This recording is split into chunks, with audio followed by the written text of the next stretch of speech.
normally. O for M for P for particular demand, ठीक है. U for use for, T for technical, E for education, R for research, ठीक है. अब जो second question था कि सीपीयू का फुल फॉर्म क्या होता है. सीपीयू का full form central processing unit. M for memory unit. LU का full form arithmetic logic unit. CU का control unit, high level language का शॉर्ट फॉर्म होता है HLL, ठीक है. HLL का full form high level language. CU का full form control unit. LU का full form arithmetic logic unit. ये आपको याद हो गया, ठीक है. सामान्य रूप से ऐसी मशीन जिसका यूज हम टेक्निकल एजुकेशन एंड रिसर्च के लिए यूज करते हैं उसे हम कहते हैं कंप्यूटर, ठीक है. अब जो आपका है थर्ड क्वेश्चन, माउस क्या है, ठीक है. माउस क्या है.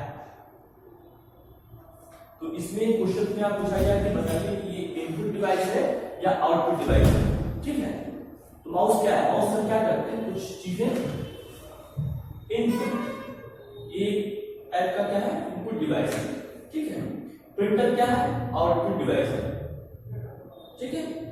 मॉनिटर क्या है, monitor output device.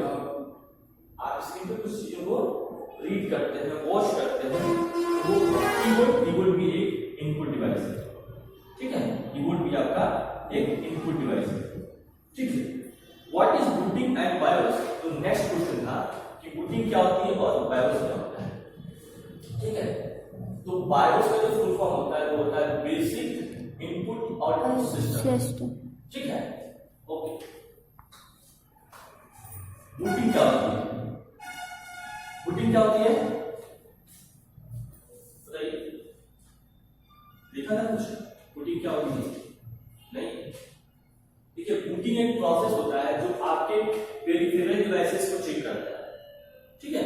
Peripheral devices input output device को चेक करता है कि वो वेल कनेक्टेड है या नहीं है. तो आप ऐसे बोल सकते हैं कि basic output input output device को चेक करता है, ठीक है. और booting is a process. Booting is a process who checks